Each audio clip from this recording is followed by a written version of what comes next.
The Christmas show would not be complete without this man joining us for the very first post-wrestling Christmas show, Ariel Helwani, the man that has had quite the year. And Ariel, this was the year I finally had enough bravery to invite you before I am inevitably going to invite you in multiple weeks to do the prediction show. But here you are on the Christmas show. You were very quick to get back to us. So thank you so much for joining us. Well, a few things to say off the top. When I got the email, and yes, John still refuses to text me to invite me on any of his programs. It's still email, which is a very bizarre method. I would never email someone to get them on my show because I feel in fairness, I literally went to text you. Yeah. And it was just after 4 p.m. Yeah. And would you have wanted a text right in the middle of your show? I get very annoyed when people who I'm quote unquote friends with, especially people who I work with, like TST, my guy. I mean, he for some reason is adamant about texting me non-show related things during my show. Like, well, you can't wait 2 hours to do this. In any event, you sent me the email and I appreciate it. It just would give me too much anxiety to email someone because I feel like it's like, throwing a pin in the ocean and then trying to retrieve it. But I'm pretty good about responding. And so I saw the email. I was like, oh, this is the prediction show. It's usually around this time that you reach out. And lo and behold, it's the elusive Christmas show, which I thought was really interesting because secretly, I've always listened to the Christmas show, usually on vacation. I've never gotten the invite. And it's usually, a cavalcade of characters, but I've never made the cut. And so I'm very honored to make the cut. I do wonder, though, if this is going to hurt the ratings for the prediction show because it's a lot of Helwani on the feed. But nevertheless, I will let you worry about that. Well, we did get very ambitious this year, Ariel. Oh. This is your fourth appearance this year. You did post podcast day. You were the headliner of the inaugural event that decades down the road, we will be able to say that that first post podcast day was headlined by one Ariel Helwani. You then were gracious enough to come on for, of course, the prediction show. Then we did that interview that just rocked the entire world. Oh, yes. And then here we go, putting a bow on things on the Christmas show. I forgot about the interview. Was the interview post ESPN? It was the week before the MMA Hour was returning.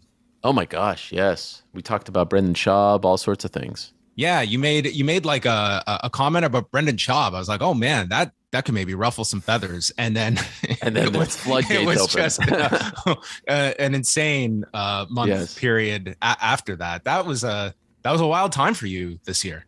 It was a wild time, yes. Some people thought that like I did that in order to boost our views. And by the way, hello, Wei. How are you? Good to see you. Mazel tov on the nuptials. Thank you very much, Ariel. Much appreciated. I mean, I'm not sure if we're going to keep the talk stuff, so I didn't want to be rude and not say hello. You guys are doing such great work. It's really a pleasure to follow you guys, especially with wrestling. At its current point, it's a fascinating time to be a fan and to just watch from afar and to observe all the great journalism in wrestling right now. So I appreciate you guys very much, and I'm always very excited when you invite me on. But yes, that was a crazy time. I wasn't doing that for views or ratings or anything like that. It just kind of coincided with the independent Heelwani coming out, and yeah, it was weird. It was like a weird stretch every week where people were just waiting for pipe bombs to be dropped. It was like 2011 CM Punk, week after week after week. But I've mellowed out in my old age, and I'm just, I was actually just talking to someone before I came on with you guys. What a crazy freaking year for me. It feels like a tale of 2 years. Like the first 6 months were very stressful and anxiety-ridden and confusing. And then the last 6 months have been just filled with gratitude and happiness and excitement and renewed enthusiasm, optimism. It's been a roller coaster of emotions, but I'm very, very, very thankful as to where I am at right now and how everything worked out. Just getting back to the whole Heelwani deal, like, is that something you would have been able to engage with if you were still with ESPN? Hell no, absolutely not. In fact, a lot of people, people take shots at you, and they tend to take more shots at you when you are with, the big bad network, ESPN. And there were plenty of times where I wanted to respond, whether those people are the likes of Dana White or some, jabron online. And I was always told not to take the high road. And that's why one time I said, High Road Helwani is dead, because I just got tired of taking the high road. And I wanted to defend myself. Now, I don't respond to every person who tries to take a shot at me because I know some of them are just trying to get the old rub. But this one particularly pissed me off because of, talking about me as a teammate, as a colleague, a lot of things that I take pride in. Not so much my work, but my character. But yes, to answer your question, no chance. They definitely encourage us not to do that. And I would argue there is a method to that madness, but also like people just want real human beings, right? They want unfiltered personalities. They want raw, authentic hosts, podcasters, whatever. And I think that sometimes we tried to put on a front. And honestly, I thought you were going to say, like, would I have even engaged in that 3 years ago, 4 years ago, 5 years ago? I don't think I was comfortable enough in my skin to do that. And I think I was maybe, affected by social media and comments and things like that. And now I just don't care. If I know something is true in my heart, if I feel a certain way, I'm just going to say it, and people just have to live with it. As you embarked, leaving ESPN and going into, all these things you had on the table. And when we last spoke, it was, a week before you were relaunching the MMA Hour. Is there anything in that time period that you went in thinking one thing, and here we are several months later, it's like, wow, this turned out completely different than how I anticipated going into this next chapter of my career? Or did you sort of see this on the horizon that, you kind of had a good idea of the landscape? I had a pretty good idea. I'd say two things somewhat surprised me. So, all right. So the MMA Hour, nothing's really surprised me. I knew that the fans wanted it back. I knew that the fighters were excited that it was back. People have come on. We've had big names, big shows. I can't tell you just the joy that I feel every time I walk back into that studio. The team behind the scenes are so great, are so nice, are so supportive. There's not a jealous bone in their body. There's not a vindictive bone in their body. I mean, I just love those people. And I love working with Vox Media again. So nothing really surprises me there. Getting to do stuff for Substack has been great and has been rewarding, and it's been fun to kind of, flex my little, writing muscles and things like that. So nothing really there. The BT stuff has been cool. It's kind of shifted a little bit to where it's like mainly the WWE stuff, and I'm cool with that. And I think we've done some really different-ish type of stuff. Survivor Series, being backstage and interviewing Becky was very unique and kind of felt like I was back at a UFC event, interviewing Seth Rollins as well. The pre-event stuff was cool with Paul Heyman and the stuff that we did at SummerSlam. So I'm really looking forward to that. And what's been fun about everything that I'm doing, I keep comparing it to a puzzle where it's like this piece fits with this piece. And I keep thinking like, wow, how did it happen that I'm able to, I think at this point I'm working with 6 different people. No piece overlaps with the other. Like there's nothing where I have to, like even with BT, like it's actually kind of perfect that I sort of fell into this thing where it's just the wrestling for now, at least, because I'm not doing wrestling for anyone else. And if I was doing MMA for them, then it might have, conflicted with the MMA Hour stuff and all that. So everything is just fitting really nicely. I'm only writing for one person, etc. So that's been really cool. I'll tell you the one doing the BetMGM stuff is cool. The one that surprised me because I wasn't really quite sure how it would turn out is the stuff that I'm doing with the Ringer / Spotify, because I'm working with my old friends Chuck Mindenhall and Pete Carroll, and I always wanted to do like a post-fight show live on the radio because I love sports talk radio and all that stuff. But the community that we have somehow gathered and developed on those shows that we do for the Ringer has been so much fun. I don't know if you guys have ever checked it out, but it's on this app called Spotify Green Room. That's where it originates.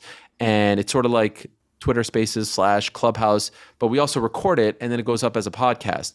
And there's like 10 or so consistent characters that come on. And honestly, like sometimes I just want to go straight to the callers because they're so funny, they're so different, they're so unique, they're from all over the world. And I really genuinely enjoy hearing from these people. Like there's one psychologist from the UK that calls in, who's actually a big pro wrestling fan, a girl. There's a guy from Chicago that calls in all the time, a guy from New York, a guy from India that calls in. We had a guy from Kuwait, a guy from Israel that calls in. And it's just like, where else would you get this mix of characters that call in and talk about MMA? So I've really, really enjoyed that. And I wasn't quite sure how that one would go. And it's the perfect sort of complement to the stuff that I do in MMA Hour. There's no phone calls. There's no guests on that show.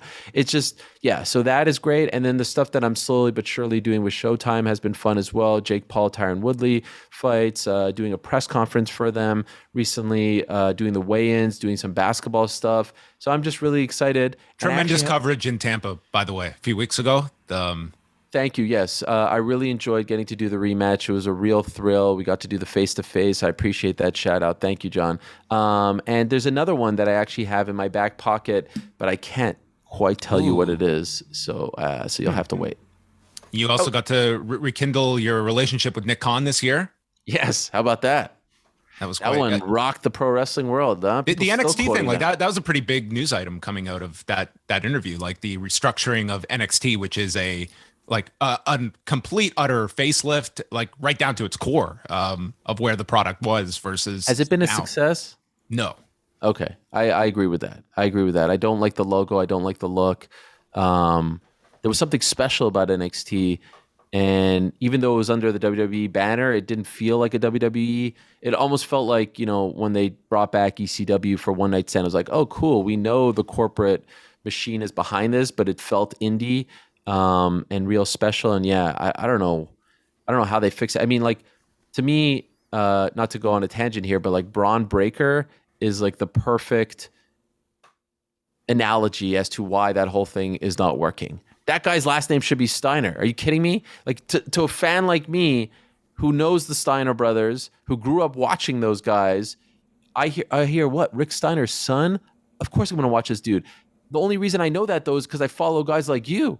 How do you not take advantage of that? I mean, it would be like calling Charlotte Flair, Charlotte Morgan. It makes no sense. So, yes, I agree with that. But it was cool. I never thought I'd be interviewing Nick about all that stuff, and I don't think he's done another interview since. So I appreciate him giving me that.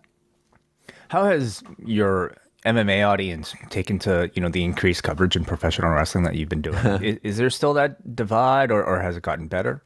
I get that sometimes. Oh, can you make a different feed? Can you do this? Can you do that? There's the people who are supportive. I actually have gotten some people who are like, I haven't watched pro wrestling in 20 years, and you got me into the Becky match against Charlotte Flair with her being on the show, or just because I'm a fan of yours, I'm going to follow this stuff. So I have actually gotten some positivity, but yes, I get a lot of this is stupid, this is fake. And you know what? I don't give an F. I enjoy it. I enjoy talking to them very much. I kind of started all of this back in 2000, working on a radio show called In the Ring, CFMB 1280 AM.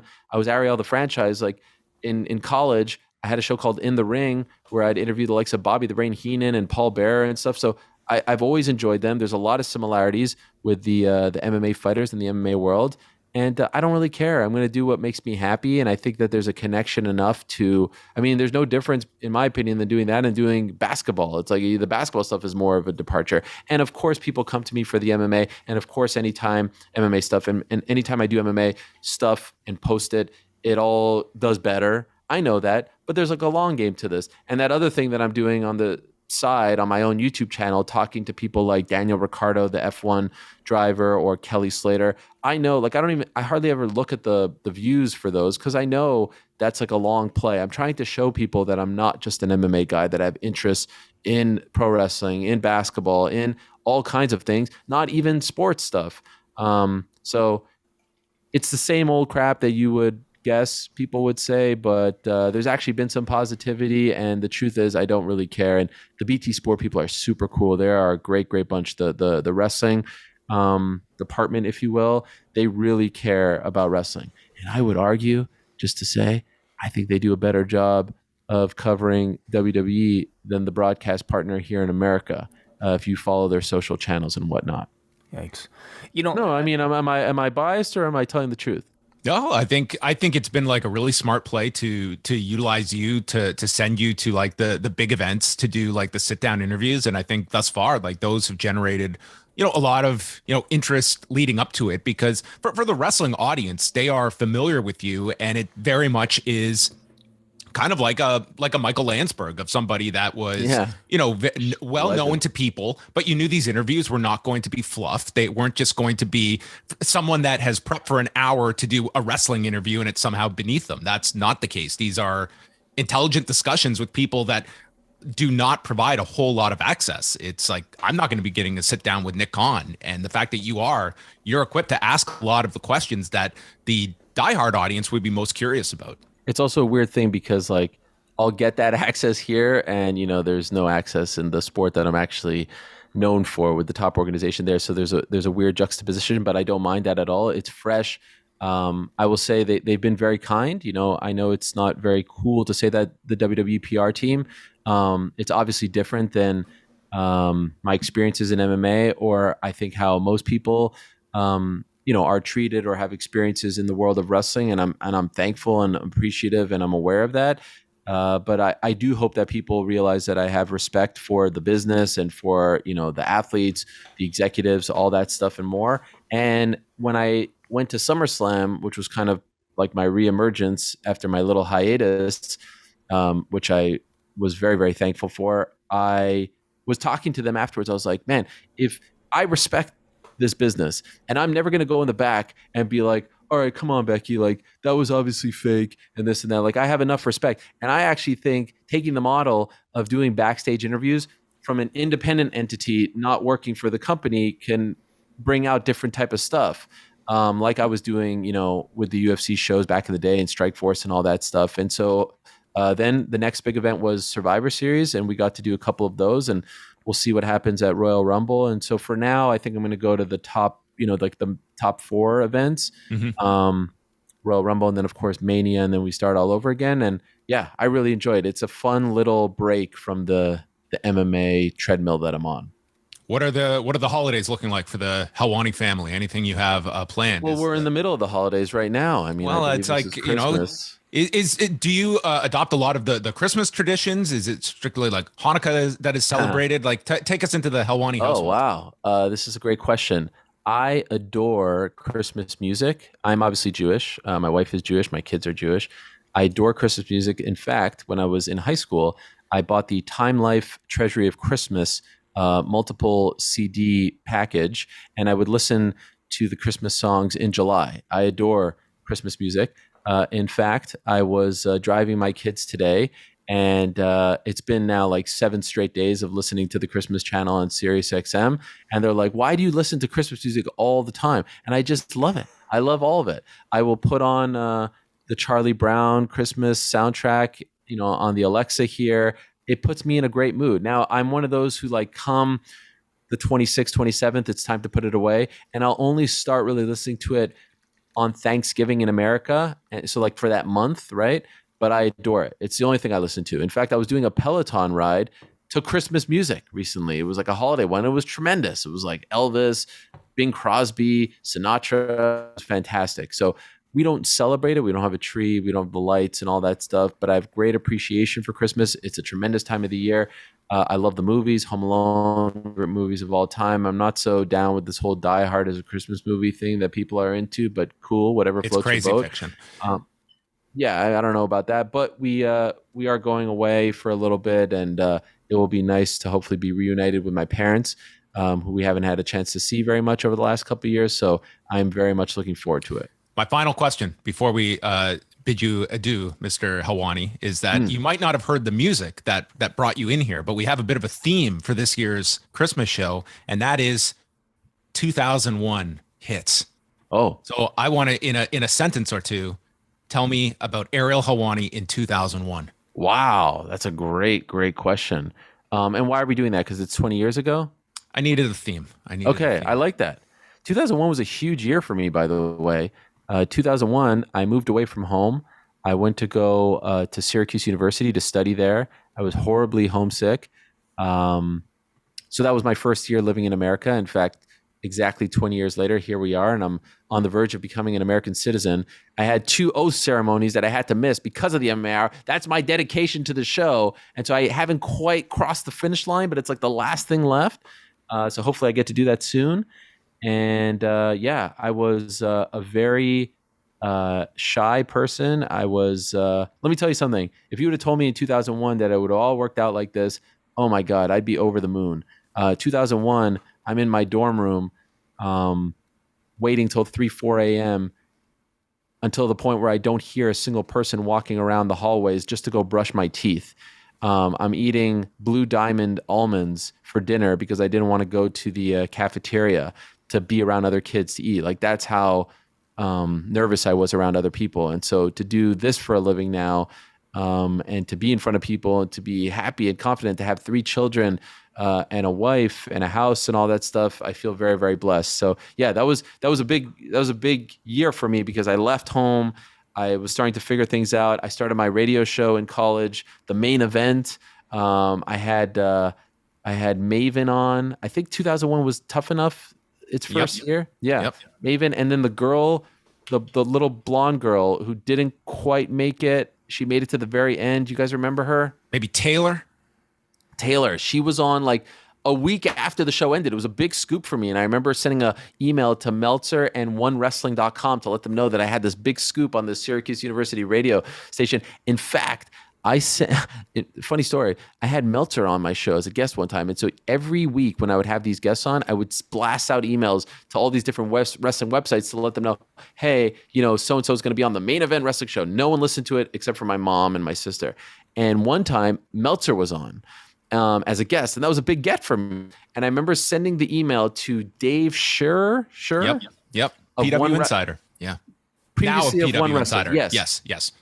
And I'll never forget, I sent him the email, hey, big show, and I would have like this whole like long thing about the show where you could listen to it. And he writes me back. And it was exciting that he wrote me back. Why? It's something of this, like in this vicinity. He's like, why in the hell would I promote on my website that you're having Dave Meltzer on as a guest? And I felt like such a jackass. And I was like, that was a little bit mean. Like, you didn't really have to write it like that. But that's when I started to learn that this business is riddled with egos and enemies and jealousy and all that stuff. So it was a nice little introduction. That too happened in 2001, by the way. Well, what a response. Me and Wai, we will promote your show out there. We will give the love. Follow the man. The MMA Hour, Mondays and Wednesdays. He comes at you twice a week with the MMA Hour.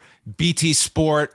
Subscribe to the Substack. I love that you're doing the YouTube interviews as well. I love that you have like that kind of side as well. And don't pay attention to any of the views, man. That's like your thing. And you've got it's on there. Stephen Brunt is it's number 1 for me, but there's been some great ones on there. Thank you. I appreciate that. You're probably the only one who would say Stephen Brunt is number 1. I'm very excited about the pro wrestling business, guys. I mean, you guys really, you did it the right way. You went on your own. You're the true independent heroes. I mean, I'm copying you guys, and you're truly independent. I mean, you won't work for a single soul. I know some people have tried to buy you off. No one wants us. This is it. We've got our little you've got a whole edge of the playground to play in. You've got a whole freaking network. You've got all these people working for you. I love it. And what a time. What do you guys think? Do you think AEW is going to, I feel the momentum here.